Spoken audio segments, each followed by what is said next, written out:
And what's up, everybody? Welcome back to the channel. It is your boy Cheap Ludes. Look, typically there's not really much to talk about on a Monday evening in regards to 2K. I mean, realistically, they don't ever tease Tuesday packs or anything of that nature for the most part, so there's not really much to talk about. Today, things changed. As is a tradition with 2K, they will typically tease before something quote-unquote big comes out. And they did that this time. It's just not in the way that they typically do it. Typically, they'll show for instance, the moments of the month thing. You know, they kind of teased the moments of the month that were coming, etc., etc. This time, they just posted one singular tweet that had one word on it: spotlights. So, what does this mean? Are we getting Spotlight Sims? I don't know. So, let's talk about it, right? I actually don't know if this means that we're getting Spotlight Sims. I'll be the first to say that. I actually would be leaning towards it's possible that we don't. They haven't really posted about any of the other spotlights they've done, like the Stephen Curry one, and I feel like there was a couple other ones that I already forgot about. They haven't really posted and hyped those up, so I would assume that this means that we're getting Spotlight Sims, or at least some sort of version of Spotlight Sims. Although I wouldn't be entirely surprised if it was another one of these like Spotlight Stephen Curry type challenges, like a kind of lower grind, like instead of being like 30 games or something like a normal Spotlight Sims would be, like total all encompassing. It could be like a 10 game, 5 to 10 game like grind or whatever for something else. That's kind of what I wanted to mention. I would say temper your expectations. That being said, if we do get Spotlight Sims, like, let's talk about what that could potentially mean and how to manage Spotlight Sims. Now, realistically, if we get Spotlight Sims tomorrow, they're going to be more similar to the All-Star Spotlight Sims from last year, more so than the Taco Fall or Bill Russell grinds. I would say that's pretty accurate, right? I would say that's not completely wrong. And just looking at those grinds, I mean, realistically, outside of the top 3 cards that were the prizes, none of these guys were realistically usable. Like, people did use Sidney Wicks just for funsies, but I don't think anyone was really like vibing on Sidney Wicks that much. Don Bussey was cool. Like, he was like a Derrick Rose clone with like a perm. That was pretty tight. Everybody else was kind of bad, so I would expect kind of the same thing.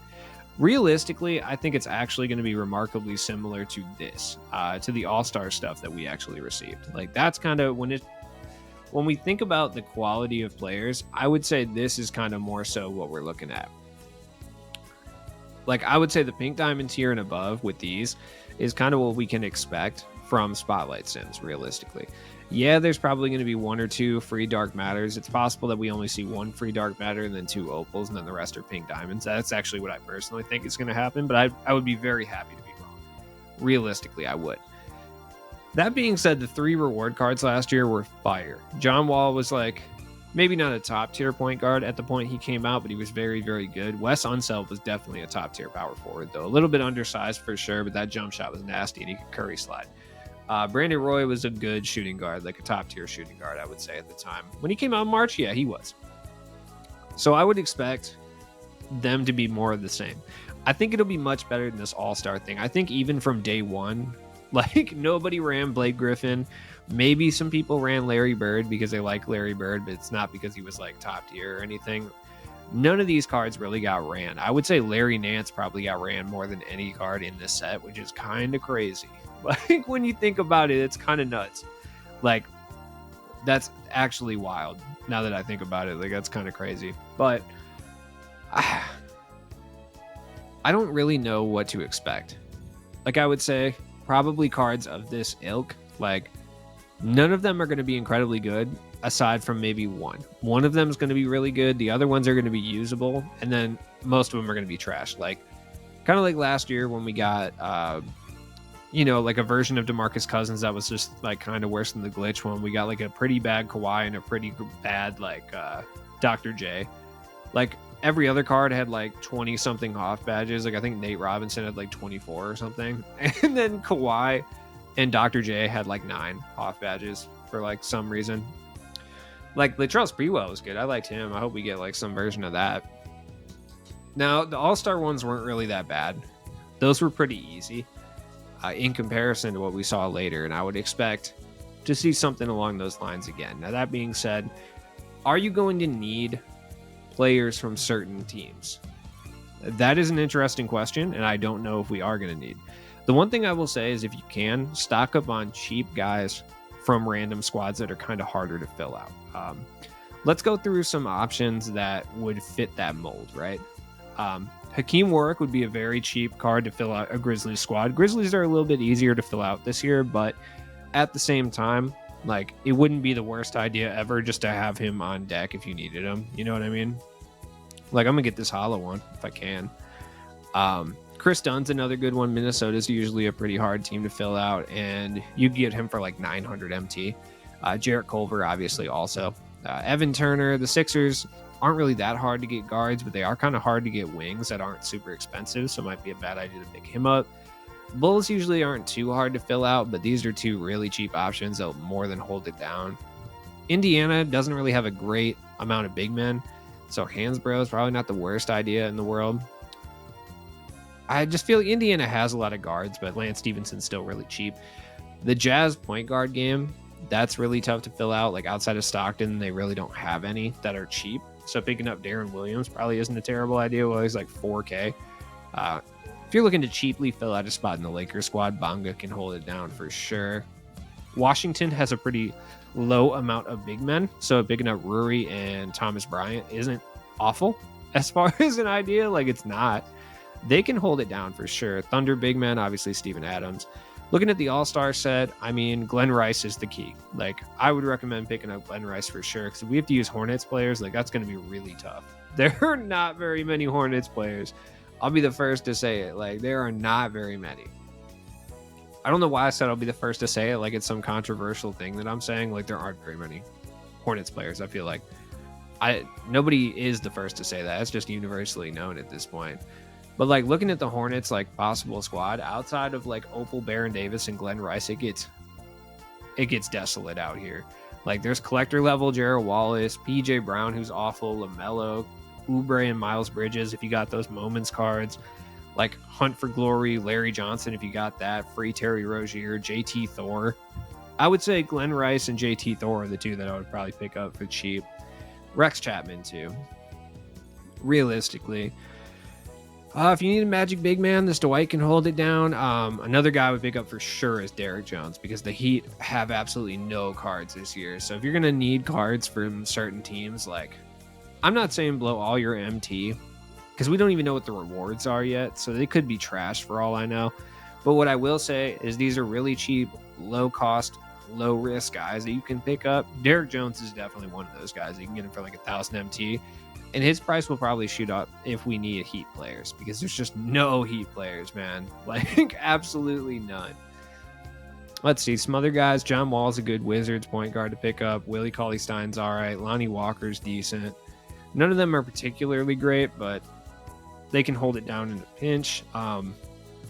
Hero is a good card to pick up. Duncan Robinson especially. I was going to touch on him anyway, which sounds gross now that I say that out loud. Mahmoud Abdul-Rauf, honestly, not a terrible card. It'd be smarter to pick up Robert Pack because he's even cheaper, but Denver doesn't have a lot of guards. Cuttino Mobley was a really cheap card to pick up. Looks like he's exploded in price. I don't know if all Clippers have or what's going on there. If you're looking for a Knicks guard, you could pick up Allen Houston for relatively cheap. I mean, his price is down a lot since the locker code. So, same with Yee. Yee is someone that I think it would be smart to pick up. The Nets have a horrible all-time team. Like, I try to go on 2KDB and build the quote-unquote best all-time team that I can sometimes with, like, cards I don't have just to see. And the Nets squad is desolate. Outside of Brook Lopez and Yee, there are no big men. Like, whatsoever. Mavericks are horrible, too. If you have Wang, I would hold on to him until tomorrow. The reason being, I don't think he's going to go any lower than this tomorrow. But he could explode in price tomorrow if we need to use Mavericks players, like, straight up. Other guys that may go up in price, or guys you should look to pick up cheap, Dante DiVincenzo. He is pretty expensive right now, so he's probably not worth it. These cards are ridiculously expensive. It's weird that Dante DiVincenzo is more expensive than Havlicek. Like, that's kind of crazy. That's actually weird. I just didn't expect that. Looking at the beast guys, like AK is obviously a good person to pick up. Darius Miles is someone I would look to pick up for the cheap for the Clippers squad if you need to. Like I said, this video could just be straight up irrelevant. Like we could not have to use like cards, but I'd rather put it out now and take it down later than never put it down at all. If that makes sense. Jeff Green's a good one. Honestly, Thon Maker and Oscar Robertson are guys you might want to look at too, because the Bucks are usually kind of a hard team to fill out for the cheap. You know what I mean? So looking at the soaring set, none of these guys are really from those kind of teams. I mean, Bledsoe's good, but yeah, I mean, for 3K, I would pick up Bledsoe for that. If you're looking for a Clippers point guard, he's probably the best for that price point. Justice Winslow is a really cheap Heat option that you could use. Like I said, it's going to be hard to fill out a Heat team if you need to. So 900 MT for Justice Winslow is not half bad. Try to get an Evo'd one if you can, though. Booze Cruise, not a terrible idea either. Like, try to get an Evo'd one so he can actually kind of shoot threes. But, like, it's not the biggest deal in the world. Like, I'm probably just going to... I don't feel like doing this because it seems like a lot of work that I just don't feel like doing at all. So I'm probably just going to, like, trade in my Boozer for an Evo'd one for 5K. If I lose 2,000 MT, I'm not really too worried about it, honestly. It's not a big deal. Like, it's fine. I don't care. Like, why not? Let's get this one. It doesn't matter. Make it a little bit easier on myself for sure. Let's see. 'Tis the season, guys. David West is a really good guy to look at, especially for the Pelican squad. Pelicans are another team that are really hard, notoriously hard to fill out. Like I said, Rex Chapman's always good because, wow, what is going on here? Oh, okay. I was like, oh man, do I have to part with Rex Chapman? Looking at the iced out set, none of these guys are really worth picking up, honestly. None of these guys are from like crazy struggling teams that it's worth paying the premium prices for them. Maxed out guys for sure. Gerald Green's a good Phoenix guy. Houston's always a tough team to pick up, so Jalen Green's not a bad idea. Duncan Robinson's always good. Robert Pack too. Cavaliers aren't terrible this year. There's actually been a lot of Cavs cards, so Tristan Thompson might not be completely necessary, but if you do need to pick him up, you can do that.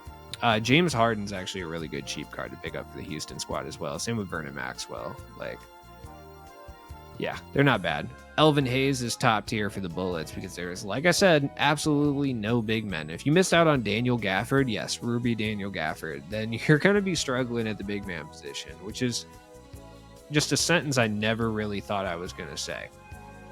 Like, really. I really did not think I was going to say that. Like, ever. That's crazy.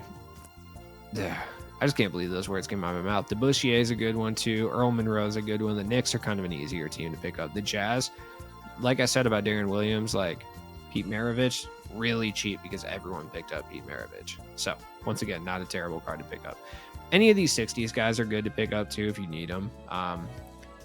Specifically, I would say Lenny Wilkins because he's super cheap and he's actually a pretty decent Hawks point guard. Hal Greer as well. The Sixers don't have a wealth of shooting guards, so it's not the worst idea to pick him up. I mean, he's 6'2". He's going to get abused, but it's better than nothing, realistically. Any of these guys would be fine, the cheap ones anyway. Moses Malone, if you need a Sixers big man, he can hold it down. He's not really that expensive. Kareem, if you need to fill out a Lakers spot. Isaiah Thomas, if you need to fill out a Pistons spot, you can get him for cheap. Bob McAdoo is actually a good Lakers guy to pick up, too. He's good against a CPU, especially on current gen. Looking at the 90s, any of the 90s guys really worth picking up? I mean, Stockton's kind of expensive. Gary Payton, if you need a Thunder card. Like, realistically, his price exploded. That's crazy. He was like 2K the other day. I really should have bought him. What was I doing with my life? I don't know. Alter Ego guys, yeah, they're not really worth it. None of those guys are worth it. Rashard Lewis is a good one. Greg Oden and LaMarcus Aldridge are really good players to pick up. The Blazers don't have a whole lot of big men, so that's not a terrible duo to pick up if you have the MT. Vlade is obviously good for the Sacramento Kings all-time team. Same with Bagley. Bagley's actually really good. I like him. Markelle Fultz, yeah. Vernon Maxwell's tight. I'm a big fan of Vernon Maxwell. You guys know that. RJ Hampton's good. He's kind of expensive sometimes, though. But if you can get him for 900 MT is absolutely worth that.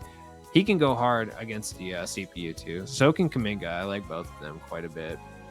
Signature series cards going, obviously try to target non-signature ones because they're always cheaper.